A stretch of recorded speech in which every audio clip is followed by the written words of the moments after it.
on it, but maybe I just wasn't remembering it. Says we're live. Yay.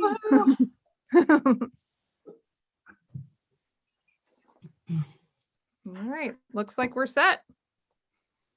Great. Well, welcome everybody to the December 14th, 2020 Board of Commissioners meeting of the Portage Park District. This is our regular monthly meeting, the last one of the year. We have with us also guest Chris Bednar. He's our engineer with the Headwaters Trail project. Andrea, are you seeing that it's live now? Yeah, it says up in the corner it's live on YouTube is what I'm seeing. Okay. Yep. Maybe somebody can double check on a side window and just make sure it actually is streaming. I'm getting a strange window in that frame. Okay, go ahead and continue. I'll pull it up on my other computer. I'll pop in if there's any issues. Great, thanks. Mhm. All right, Tom, I'll hand it over to you. This is Tom Hurdy, is the president of our Board of Commissioners. Okay, today is December 14th. It's 5:32, and it's our annual or our monthly regular meeting. I would like to have a roll call of officers, please. Commissioner Hurdy, Present. Commissioner McKinney, Here. Commissioner Engelhardt, Here.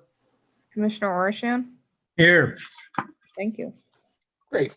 And I see we have someone here with a visitor. And again, is there any public comment that he has to make in regards to that? Or are we just going to address him in regards to the three options you presented with us?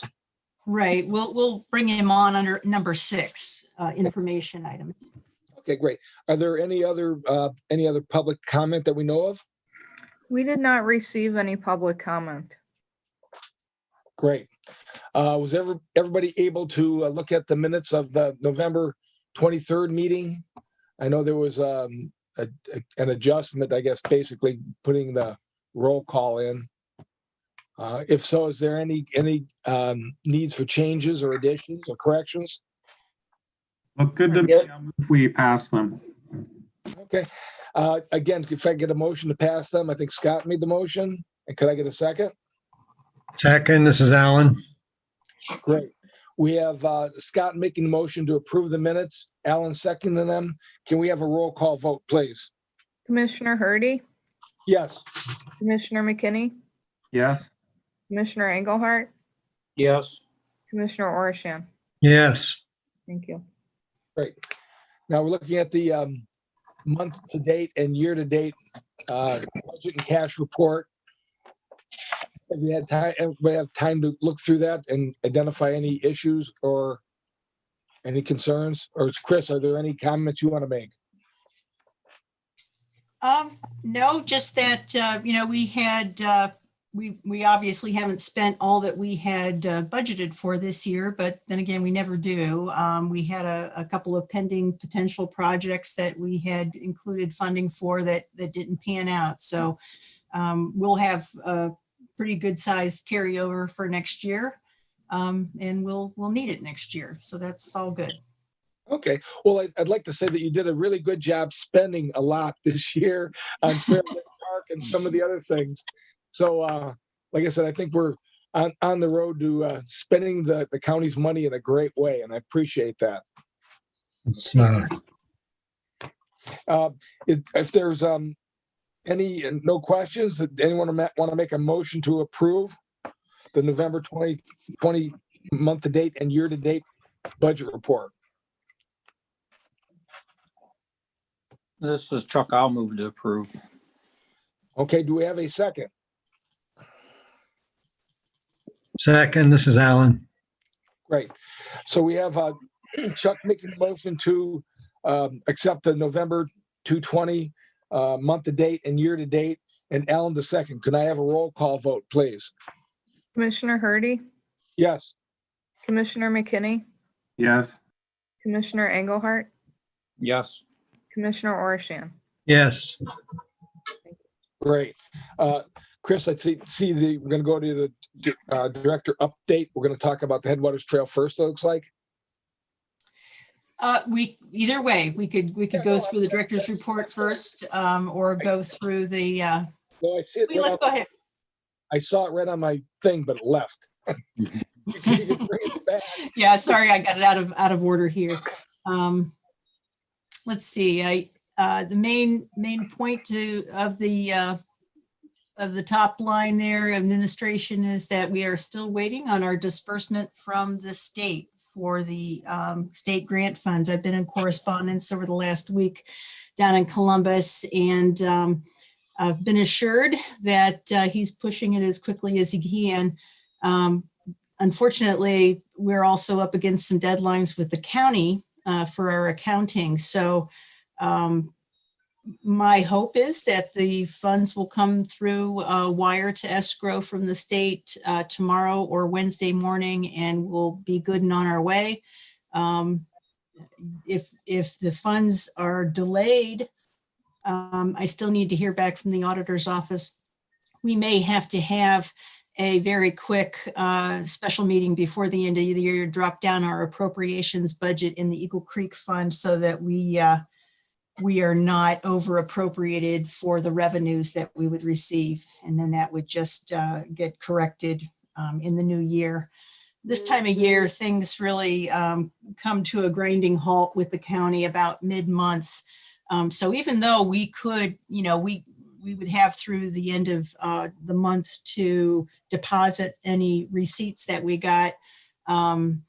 As far as any processing of invoices, memos for expenditures, budget adjustments, that sort of thing, they really need that by Wednesday of this week. So I guess stay tuned. And I might be prevailing on you to have a short 5-minute meeting for appropriations amendment. Okay. Let's see, other than that, our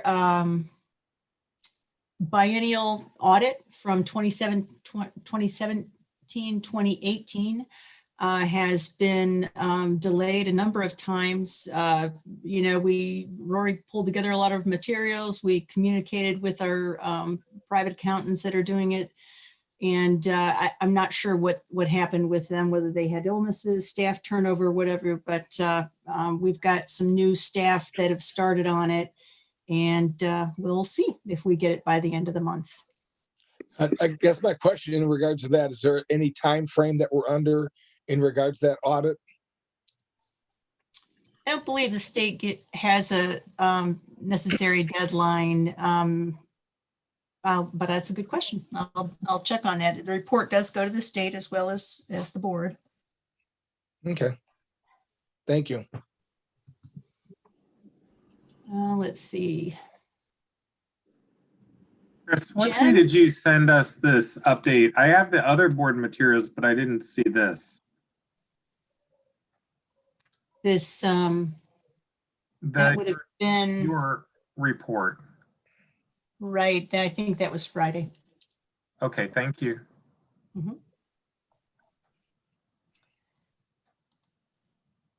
Let's see, under public engagement, Jen, if you're on still, would you like to say a few words about that environmental education grant and the rain gardens? Sure. Yeah, absolutely. So we were able to install the rain garden at Morgan Park. The sign is still in fabrication, but is ordered, and as soon as it's done, will be installed. And of course, the pandemic definitely hindered our original plan of having an in-person immersive experience for the participants. And so we were able to convert the project all to virtual, which in the end, looking back, even though it didn't cost as much to do it, which is ultimately a good thing for everybody, but in the end, it resulted in a product that we're going to be able to reuse in a virtual environment. In fact, we already have a plan with the Soil and Water Conservation District to do another rain garden training program in the spring, and we'll be able to continually use this project for anything from native plants and pollinators to stormwater quality. And it's a great backyard project for folks to be able to put something significant, a significant contributor to wildlife habitat as well as stormwater quality management on their properties. So I think it's really great, and it's going to, over the years, result in a lot of use. And it's going to be fun to see it grow and change. Right now, it doesn't look like too much, but I'm really excited for spring when things pop up and we can talk about maintenance with folks and talk about what, how those plants are all going to grow and provide value. Great. Thanks, Jen, for handling all that. Mm-hmm. And then lastly, on security, Ranger Steele was sworn in. Tom swore him in last Wednesday. We've got him on file at the Attorney General's office, and we've got some equipment in progress. Craig has gotten some quotes on a pickup truck that we're going to pursue in first of the year, given the time frame that we're under right now. But I think it was around $30,000. Is that right, Craig? Yeah, that is correct. So we'll have that on the agenda in January for your consideration. Any questions on that? With the changing in administration at the sheriff's office, does he have any plans for outreach there to the sheriff-elect? Yes, and in fact, he's actually out. Zach's out this week on a family vacation, but he put together a very nice letter that he's going to send out to all of the police chiefs and the new sheriff, as a letter of introduction and an offer of assistance and inquiry. So Wonderful. Thank Great. you. Thanks. Yep. anything else? I have no. All right. Well, with that, I suggest we could move on to the information items. The only one I have today is the cost estimates for the Headwaters Trail project. As you'll recall, this is partially funded by the State of Ohio Clean Ohio Trails program. We hired Chris Bednar to do the plans for us. We were delayed a bit because we were working with the county engineer's office and had to come up with another traffic study. But it came to a good resolution. I feel that we were given the go ahead by the county to extend the trail up from where it is right now to Mennonite. If you'll recall, one of the options we looked at in our grant application was having to take it over to meet the road at Infirmary Road instead of right up at Mennonite Road, which would have added several hundred feet of trail and made it much more expensive. So it was a good solution that we were able to get their blessing to take it straight up to Mennonite Road. Then Chris and his staff looked at a couple different options to see, what the impact has on our budget. And with that, I'll turn it over to Chris, if you'd like to speak to that. Good evenings. How's everyone doing? So we looked at three different options here for the trail coming up the hillside. One being a direct straight shot coming up the hill, and then another one which kind of angles it going down the hill. The goal of our design was to have this trail be ADA accessible going down the hill. The area, if you're familiar with the project area and been out there, it drops off from the road significantly.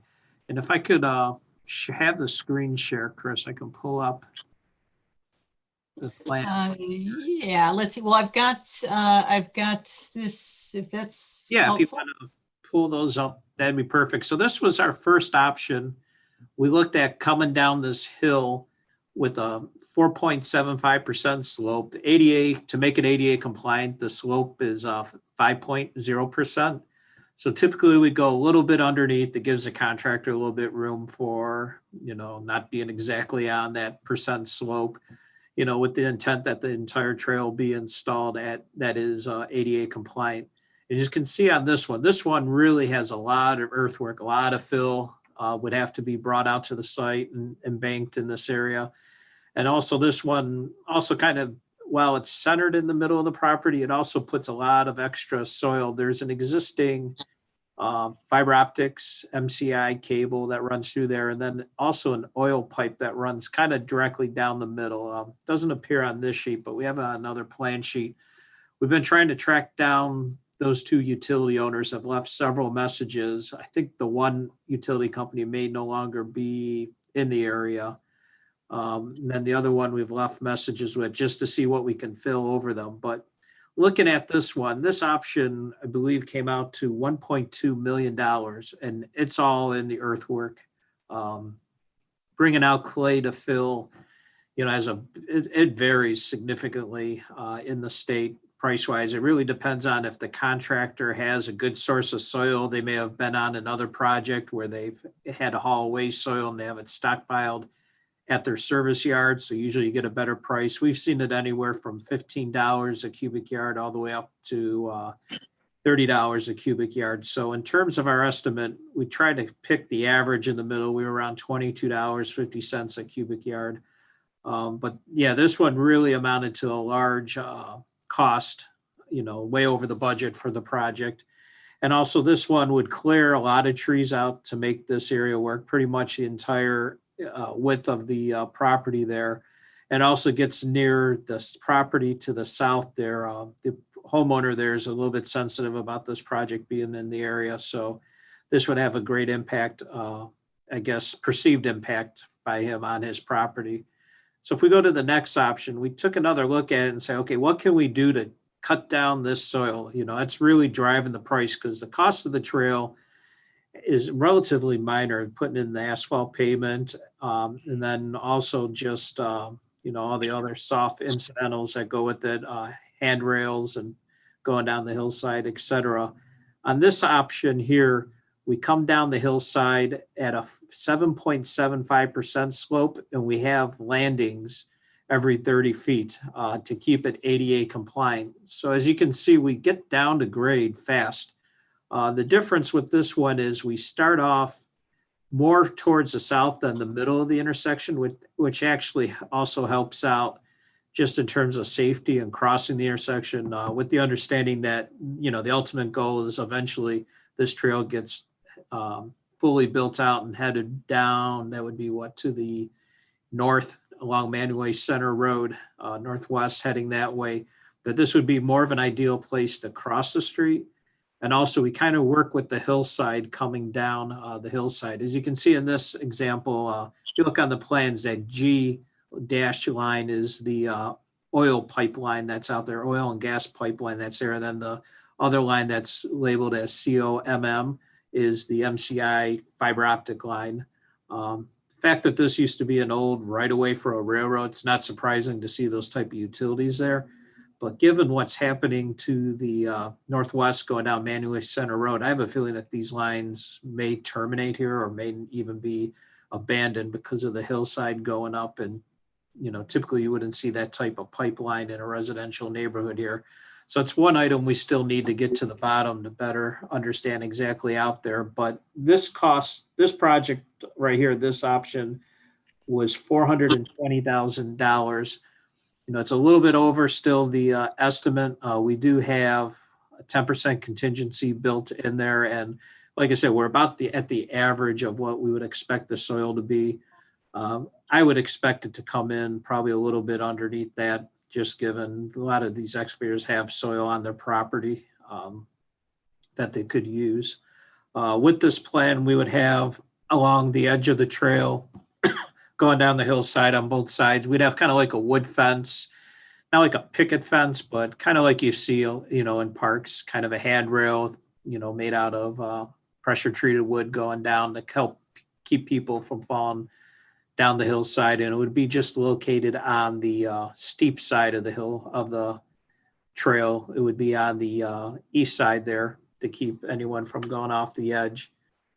And then the other option, which is slightly more dollar amount, it's about $50,000 more. This option extends it. Instead of having kind of a trail where you're going down 30 feet and then have a level landing, then another 30 feet, another level landing, This one is a more gradual, it's the 4.75%. So similar to that first option that we looked at, but this one, by shifting it to the north, we were greatly reduce the amount of soil in the area, kind of take advantage of the hillside and the topography out there. This option was $478,000 estimated at. The good thing too is we stay away from the neighboring parcel, tree clearing and all that. That all kind of just stays in that natural buffer between the hillside and the right-of-way line. So these are the three options that we came up with. We kind of wanted to share them with you to get your thoughts on, the preference. Obviously, dollars are always a big part, of the discussion. Especially that first one being option with all the earthwork that's involved. It's probably out of the reach of the project, but I think the other two are close to within what the budget could provide. This is Chuck. What are the slopes as far as I know the trail slope, but the earthwork slope? What are they going to be roughly finished at with like proposal, the second or third proposal we looked at? Yeah, that's a good question. So the side slopes kind of going down from the trail down this hillside, kind of like perpendicular to the trail.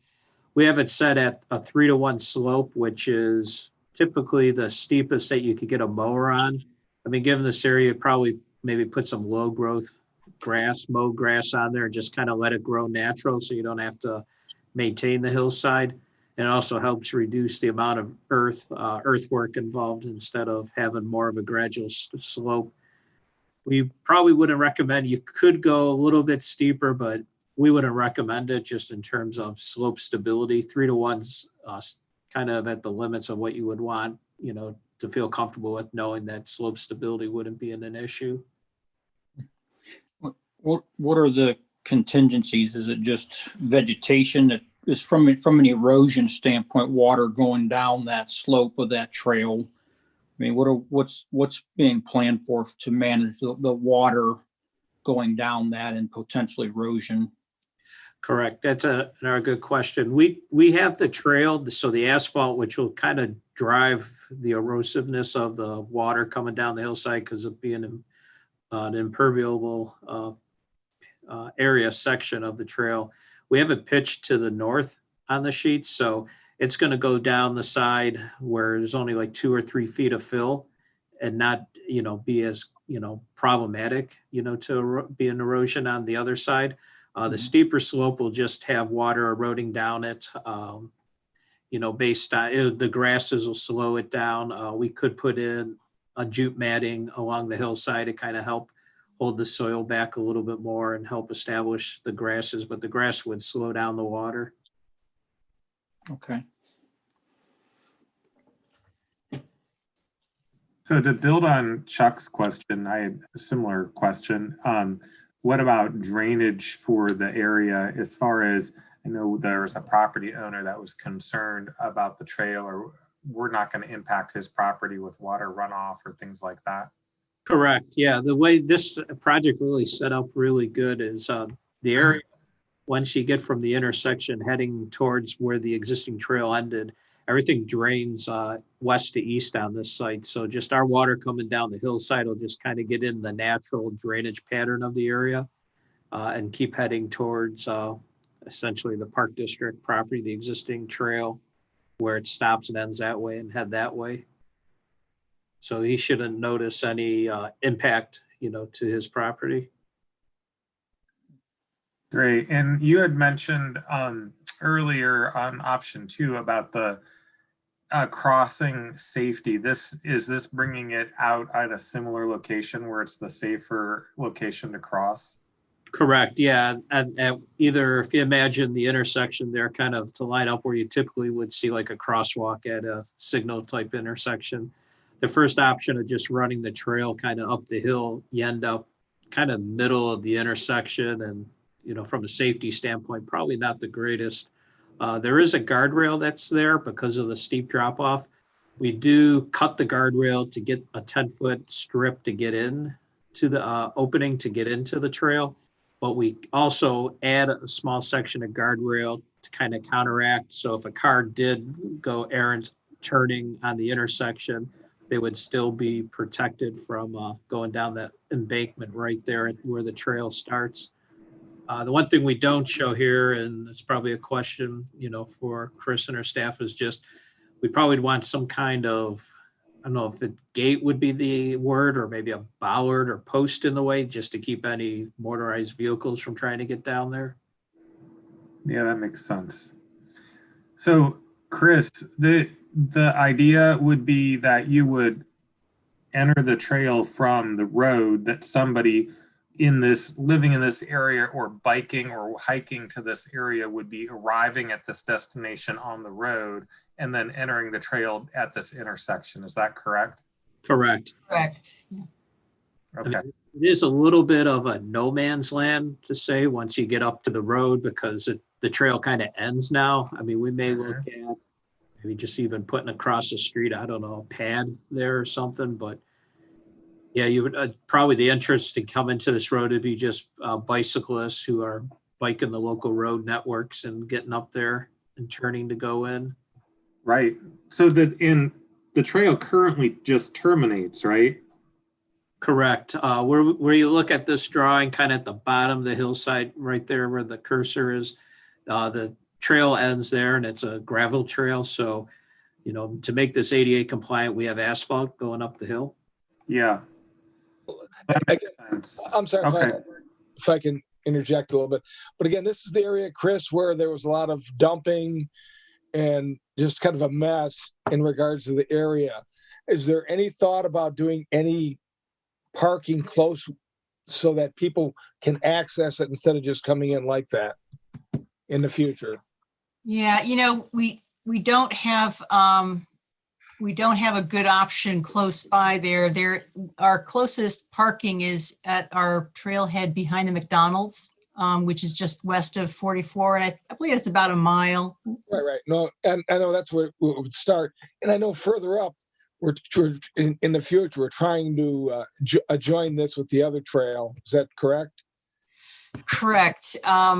In this section, so west of here, for a couple miles, the trail was, the railroad had been abandoned and acquired by private landowners. Directly across Mennonite Road, it's owned by the Brugman Concrete business and their family, and they don't, we aren't going to be able to use that because it would go straight through their business operations. So at the next phase would be developing an on-road route through signage, perhaps pavement markings. If we're able to swing it, maybe even a dedicated path on one side of the road versus bike lanes on both sides of the road. But we haven't really looked into the engineering on that much. We do own corridor, some of the railroad corridor about a mile away that we purchased a couple of years ago. So when hopefully we're ready to proceed with the trail through Aurora, the section that was just abandoned, we'd be able to develop that at the same time. Okay, thank you. This is Chuck. The other, I guess, question I have as far as the angles of the trail. Is there any way to, and I don't know what this may do with the cost, to have it more sweeping as opposed to the angular changes in the way the trail flows? We could take a look at it, but I think to make it with ADA compliant, if we went with the steeper 7.75%, usually where you make a turn, it needs to be a level kind of landing, 2% slope in each direction. So that kind of makes it a little bit more of a challenge. We could probably, if on the one that's the option that was a little bit more the middle option, I guess, that's at the 4.75% continuing slope down there, we could put more of a sweeping bend in there. It will drive up the cost though, because we'd have to push ourselves a little bit away from the angle point there and fill more soil. Yeah. All right. and at the top of the trail, we're kind of stuck with how it is with the angle point, but it's probably from a safety standpoint, not a bad idea to have that type of angle point there because it forces everyone to really come to a stop there before the intersection. Mhm. Okay. Can you, I don't know if we're done looking at these, but maybe show the costs again, Chris, if you would. Please. Here you go. Oopsie.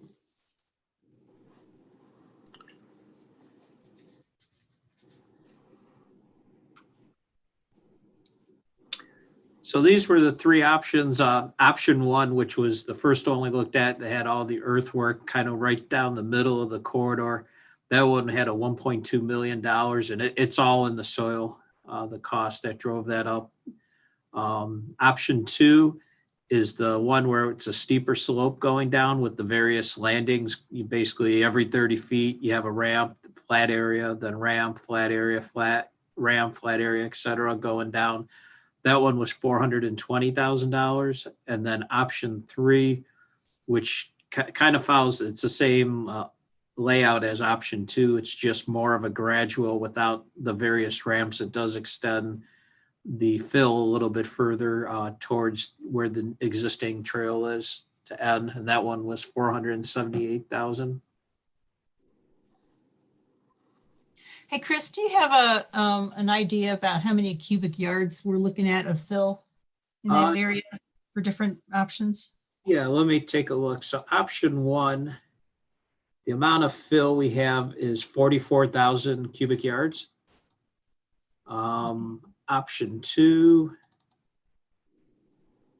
is 11,000. So almost a quarter of what, the other option was. 11,500. And then option three was 14,000. So about another 3,000 cubic yards for option three compared to option two. I think that the ADA component's important here for this particular trail. So I like the fact that we have some options. I also like the fact that you move things into the hill in order to save some money. I guess as somebody who would use both options, the ADA option and the biking option, that is not necessarily an ADA slope. I kind of like option three because I'm just thinking a bike experience with the platforms is going to be not as smooth of an experience as the other two options really. So I guess my preference here is option three because you get that smoother experience and you get the cost savings and you get the ADA all in the same option.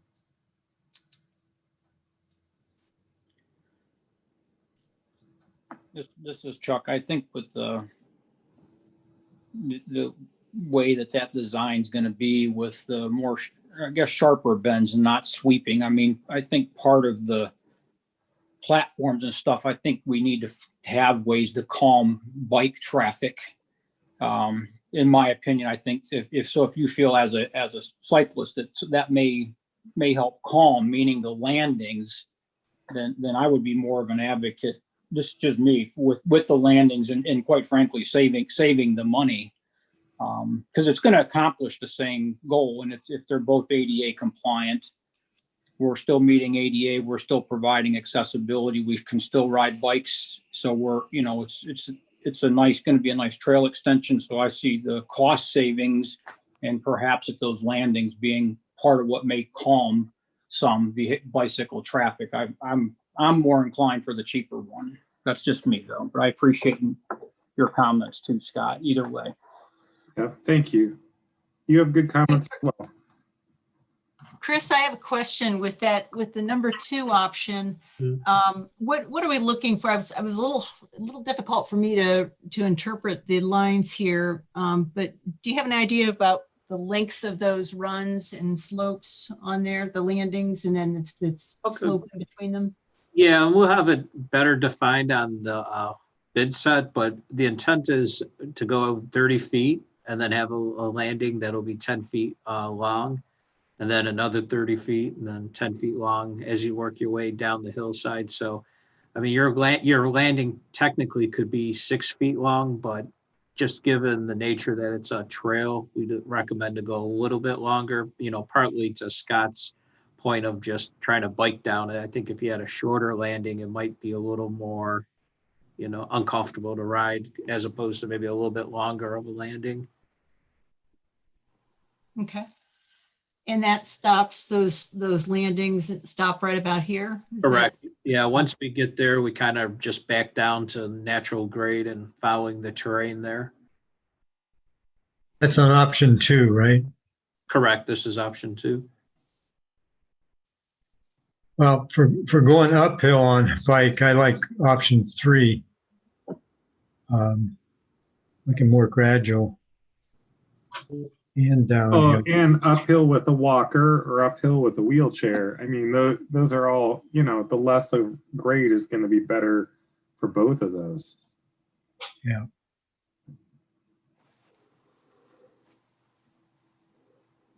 Well, as much as I like to save money myself, it seems the more smoother without the little plateaus, if you will, would probably be a better option.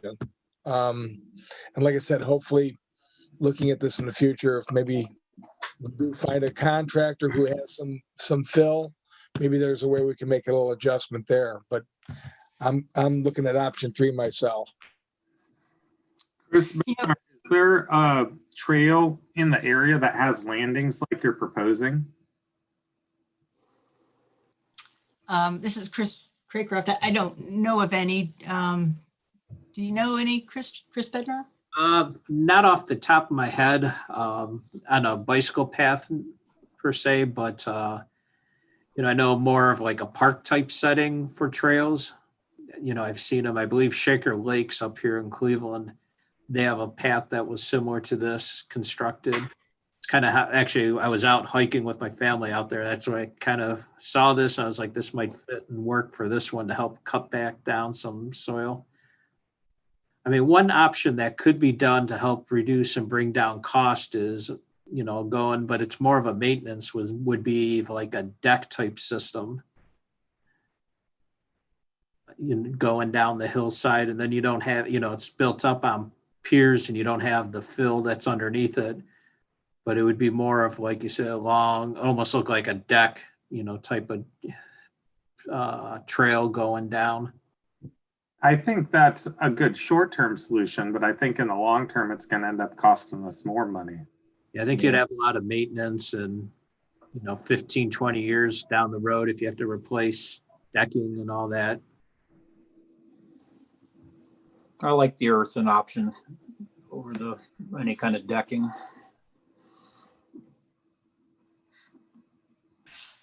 Chris, I believe you said that you'd be able to design both option 2 and option 3, and we could put it out to bid as an alternate. Correct. Yeah, that could be a good way. Kind of can see the prices and make a decision from there.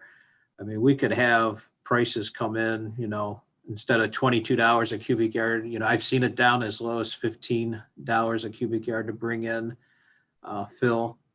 Which would be nice. It'd really cut down our price and get it way underneath the budget. And we are in the middle of sand and gravel mining territory. So who knows, maybe we've got some opportunities there for some nearby cover that needs to go somewhere. And who knows, we might acquire property that has sand pits on it.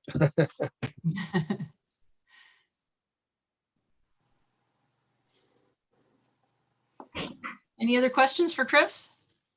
I'm good, thank you. Yeah, Thanks. none from me. I appreciate your time. Thank you. Thank you, Chris. They're all excellent questions. So thanks for the opportunity to work with the Park District. Yeah, it's been great working with you too, Chris. I appreciate your time on this. And so I believe before we move off of this, unless I hear otherwise, I'll ask Chris to go ahead and prepare both of those options. And then in January, we'll have our final bid set for hopefully a January 11th board meeting. And then we could, if you agree, put it out to authorize bidding at that point. Good. That's great. Thank you. That sounds great, Chris. Thank you. Okay, All right. thank you. Have a good evening. Thanks, You you too. too, Thanks. Chris. Bye-bye. Bye-bye.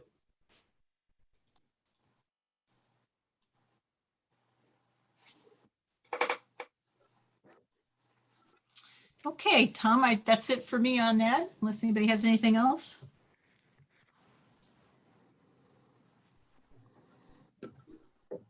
Oh, you're muted. I am muted. I'm back. Um,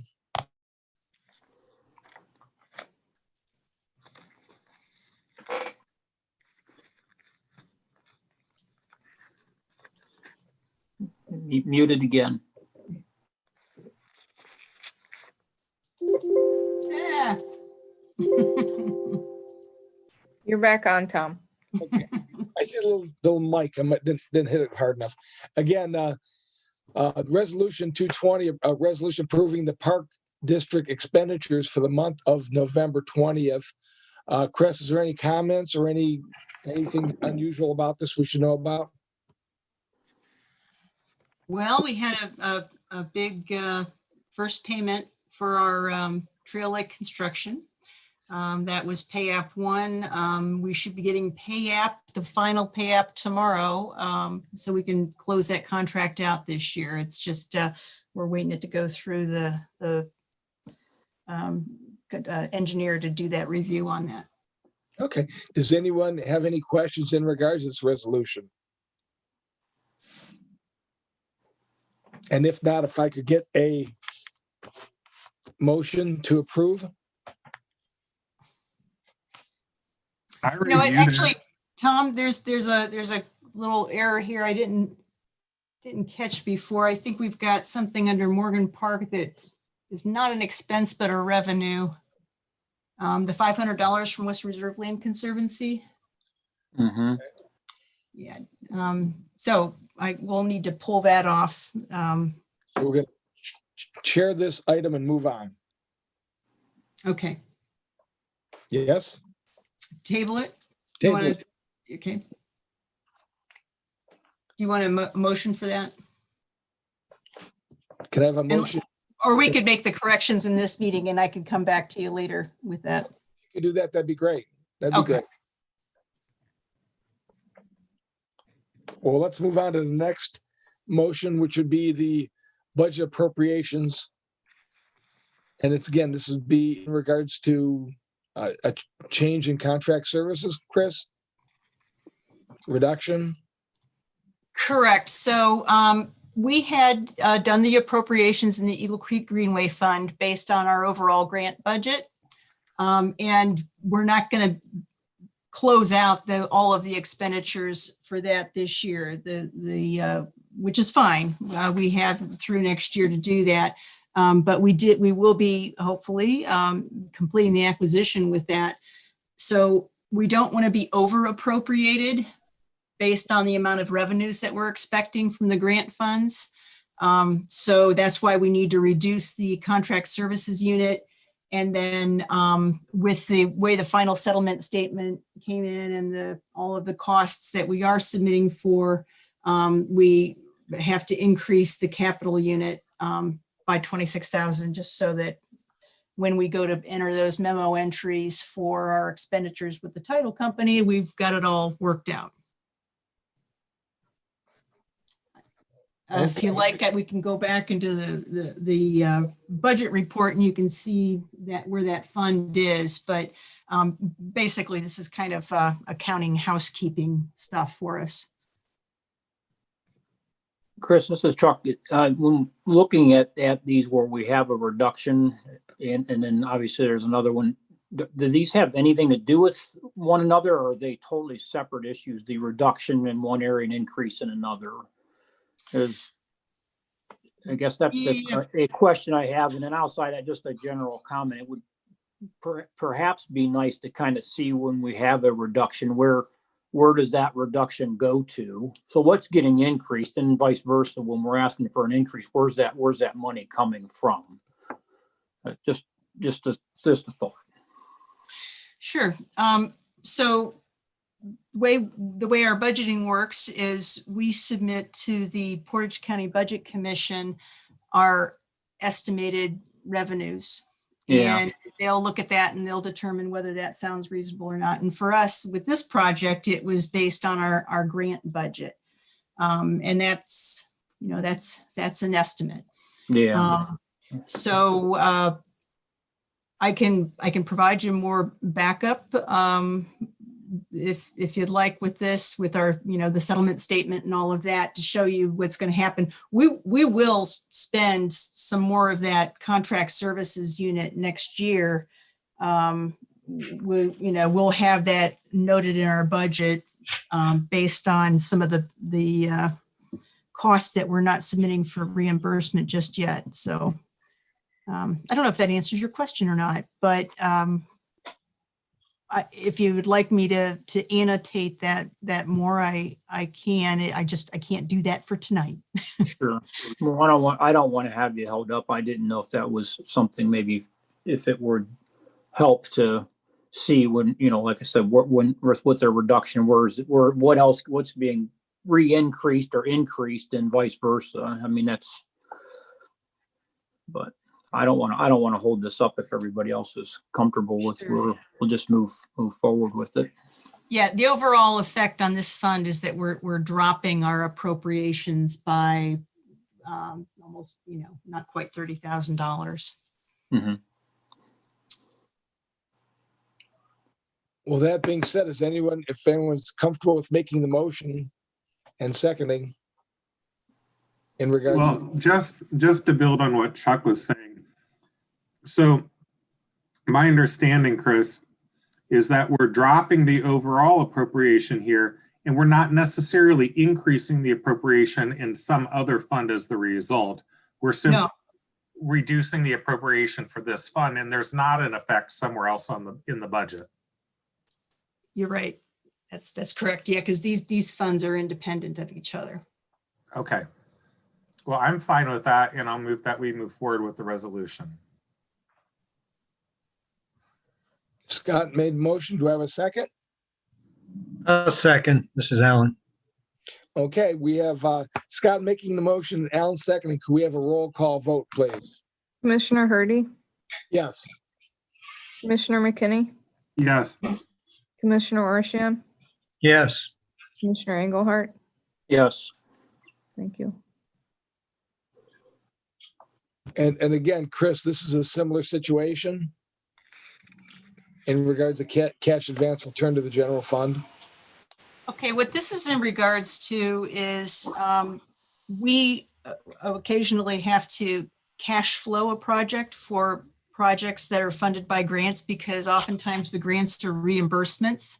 So we have to have money in a capital fund or a special revenue fund in order to do the job. And then once we have all the canceled checks and the invoices and receipts and all of that, we'll submit it to the state and get reimbursed. So what we did in this case, this is in regards to the Tinkers Creek Greenway Fund, which we've had a couple of grants in now.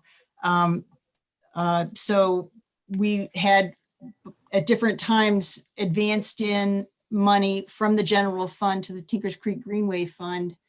And now we got a reimbursement last week before of $577,000.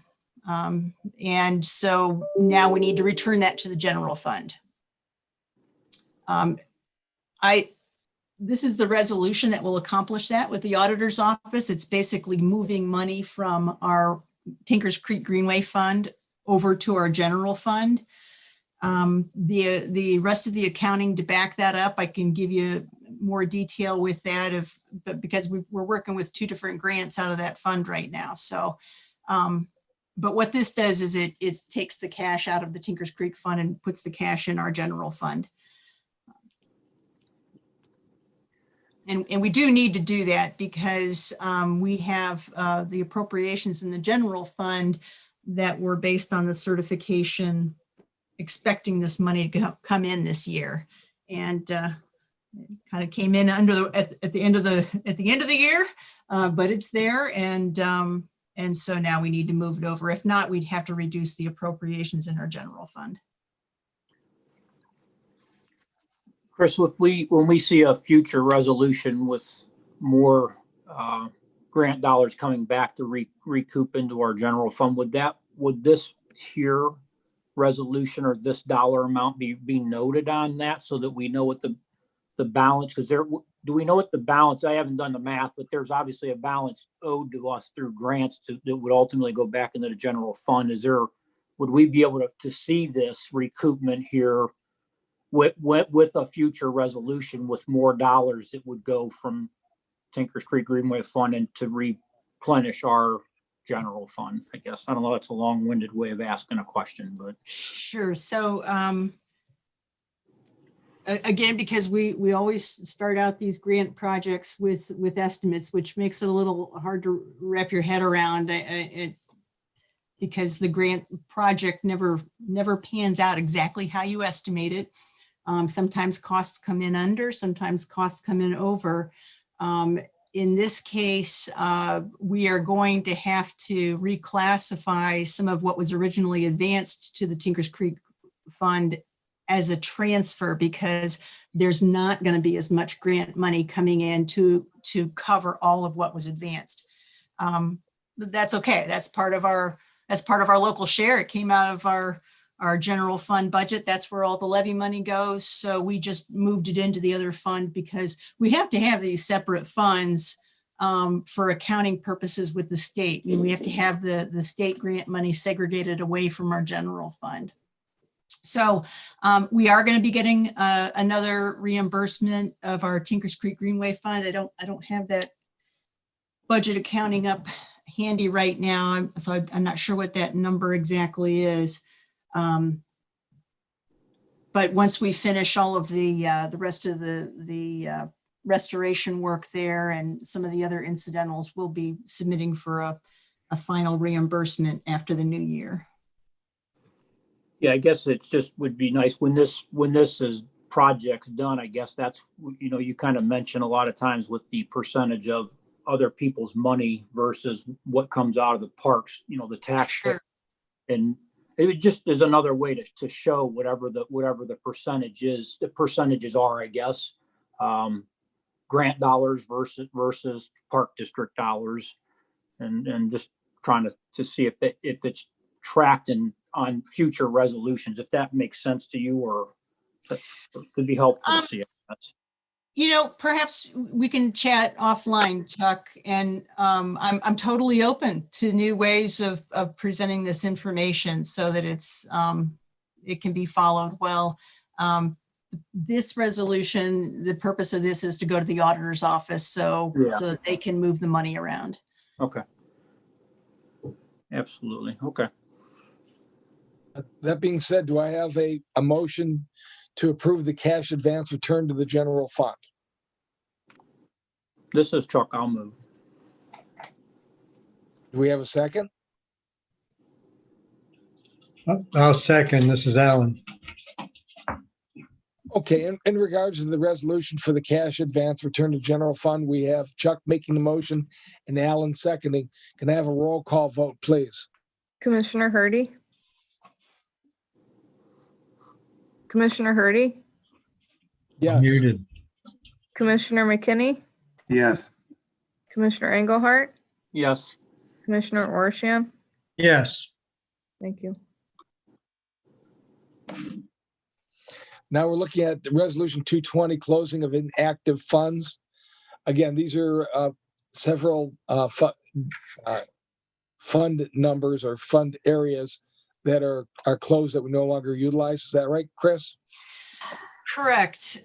So, and some of these go back several years. So this is again some accounting housekeeping that we're doing.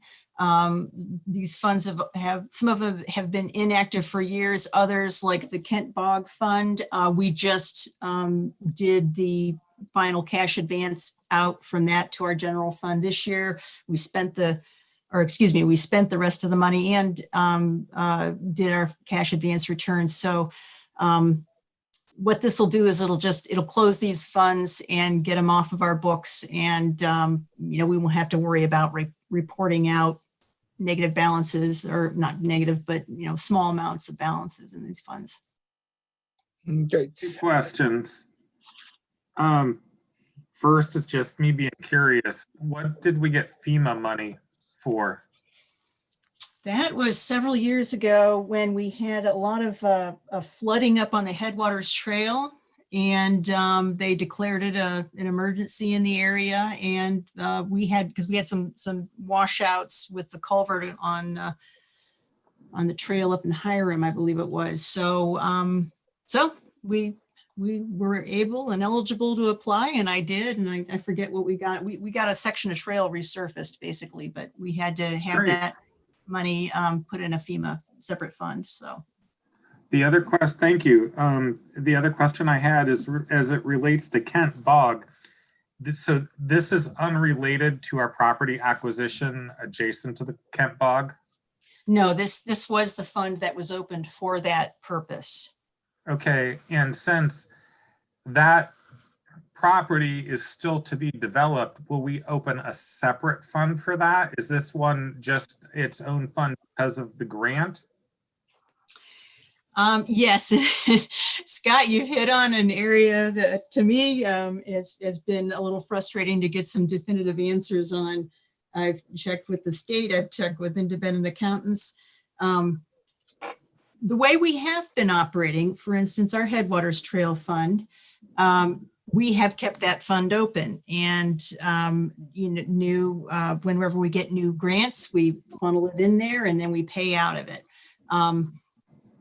There is a section of the Ohio Revised Code that references that capital funds are supposed to be closed when the project is over, and I have asked about, does that mean that we have to be constantly opening and closing funds? And one of the answers is yes. Others, other park districts do it differently. Different park districts do it differently. So there doesn't seem to be one single standard here. But what I'm going to be working with our own independent accountant on as we close out this year and go into the reporting for next year is to come up with a system for us with fund accounting. And it may be that we develop one special revenue fund for segregating all those grants and then break out the grants by project codes within that one fund. So, I mean, I would be happy to get something, some comments from our independent accountant on that, or give you some more background reference information, but that's where we are right now. My goal with this is to reduce the number of funds that we're managing and reporting on, and then eventually get to perhaps just our general fund and then another special revenue fund that we can segregate the grants within that. Well, that seems reasonable. I'm all for streamlining. I was just raising a question because of the obvious need for a project in this area moving forward. So I think you've answered that. Okay. If there are no other questions or concerns, can I have a motion to approve the closing of inactive funds? So moved. This is Alan. Alan moved. Do we have a second? This is Chuck. I'll second.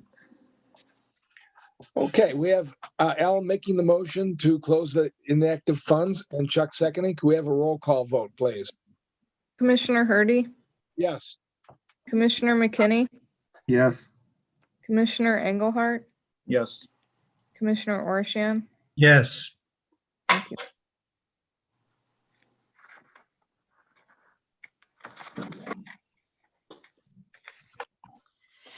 Now, we have a resolution in regards to change order number 7 from the Morgan Operations Center. And again, I would like to say I was out there the other day when I swore in our new park ranger, and the building was wonderful. It was beautiful, Chris. I enjoyed the little tour that I had, And I think we did a great job out there. And this is in regards to a door closer and lock. Right. Yeah, no, it was definitely a big project and a big milestone for us to have an operations center that's going to really help with the functionality and efficiency for the folks out there. It's a home base for all of our equipment, for our field staff, natural area staff, and maintenance staff, and our ranger. So it is great. It's a nice central location, and I think it all. Craig went through a lot with making sure the project went well, and I think we got a good product out of it. So this change order here was a little late in getting to us from the architect. And so there were just these were the last two outstanding items to swap out that require the change order. So hopefully once we get this approved, as soon as the books open up in January, we'll get this last check out to our contractors. Question, Chris. Are you gonna? I'm sorry, what was that? Are you gonna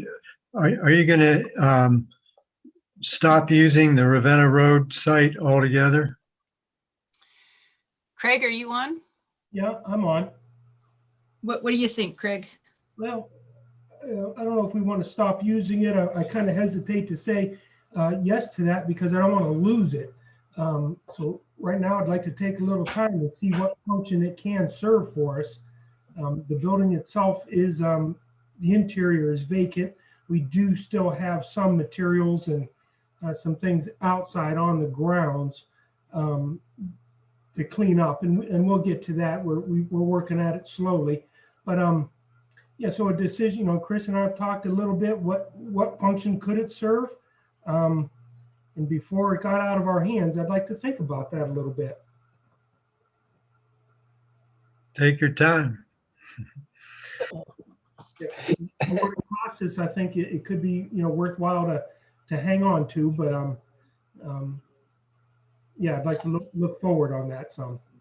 Yeah, I would concur with Craig on that, especially with it being so close to Towner's Woods and the hike and bike trail. We may want to look at that area for some overflow parking at some point, or other uses. And I don't believe that the county doesn't have a problem with us continuing to lease it. I know we've kind of shelved the possible transfer of that at this point, but we can come back to it. Yeah, that's right, Chris. And with that bridge, I'd like to see how that road and that bridge changes. How does that affect that whole area as an overall? It could change the precept of that quite a bit. It's a good place to stage equipment and just have a satellite site you need it. Yeah, that's possible. Makes sense. Okay. Do we have a motion in regards to this change order? I'll move to accept the change order. This is Alan. And a second? I'll second. Okay, in regards to the authorizing change order number 7 on Morgan Operations Center construction contract, we have Alan making the motion and we have Scott making the second. Can I have a roll call vote, please? Commissioner Hurdy, Yes. Commissioner McKinney, Yes. Commissioner Engelhardt, Yes. Commissioner Arshan. Yes. Thank you. Hey, Craig. On a cold winter day when you're not sending staff out in the field, maybe have somebody walk through there with their iPhone and take a little video of it for us, would you? Sure. That'd be awesome. Building in the surrounding area. Yep. Yeah, that'd be awesome. Yep.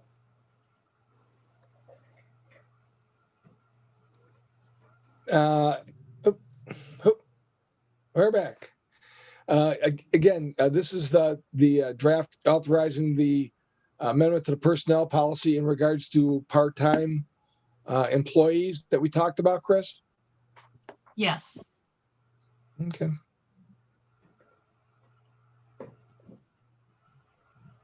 Are there any questions? No, I move we adopt this resolution. Okay. Scott makes the motion. Do I have a I'll second? second. Great. In regards to the draft authorizing amendment to personnel policy, we have Scott making the motion and Alan seconding it. Do we have a roll call vote, please? Commissioner Hardy, Yes. Commissioner McKinney, Yes. Commissioner Engelhardt, Yes. Commissioner Orshan. Yes. Thank you.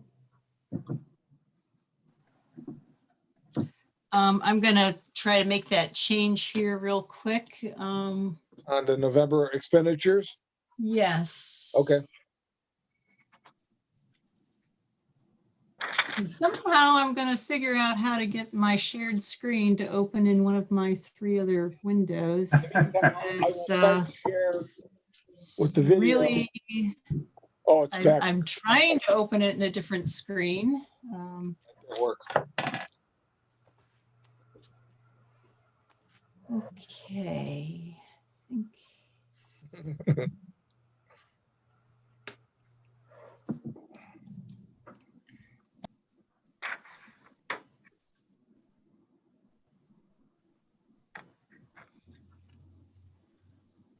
Okay.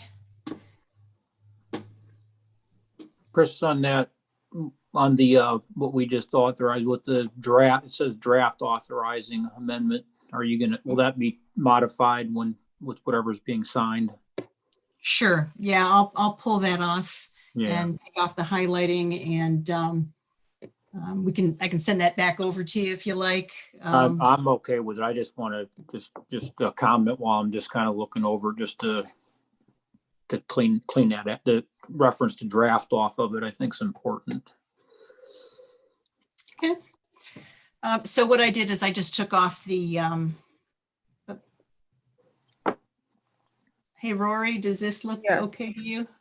I can't see it, but if you remove those 2 lines of Morgan and Unit 10, I apologize that I got that in there. Okay. I just want to make sure there wasn't anything else than Morgan, but it looks like this is it then. And Tom, if you want to call for a motion. You're muted again. I don't see it on the screen. Huh. It's not showing? No, I've got to draft the personnel policy. Does everyone else see? That's what I'm looking at as well. That's what I'm looking at too. Huh. Let's see. Maybe it's not. And now I've got something totally different. Is that it? No. No, that's the shared screen. And there's Alan. Okay.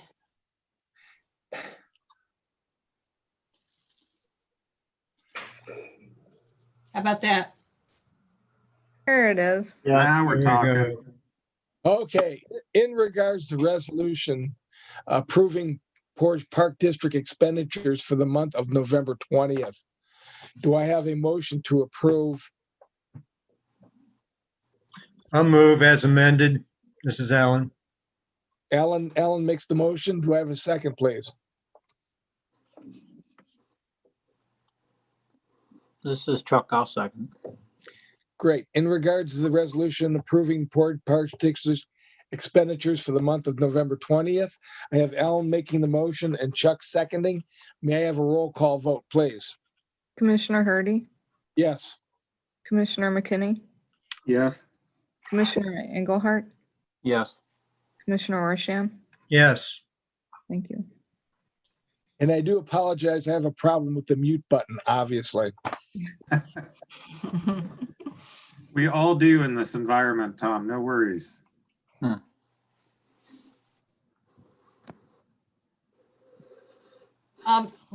Regarding the last item under new business, Tom, we don't necessarily have to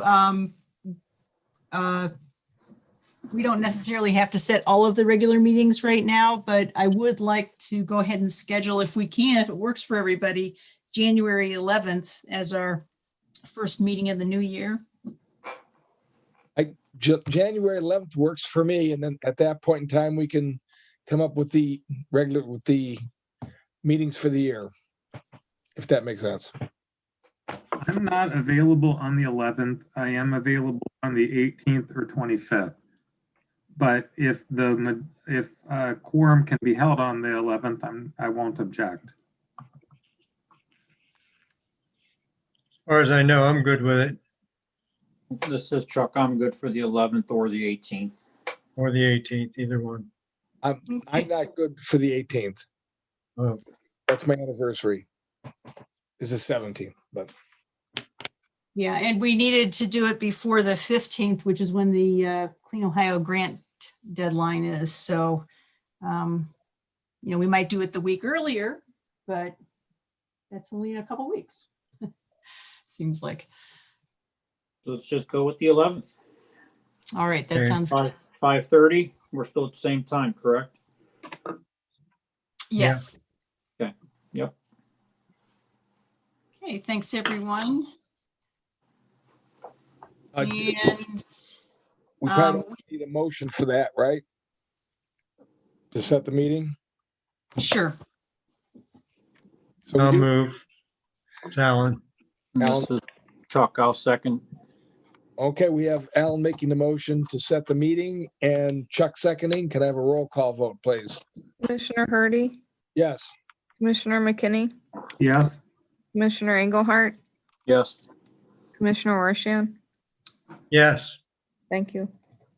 And now I probably need a motion to leave regular session to go to executive session to consider purchase of real estate property. so moved. This is Chuck. I'll second. Okay, Scott makes the motion to leave regular meeting, going to executive session, and Chuck seconds. Can I have a roll call vote, please? Commissioner Hardy, Yes.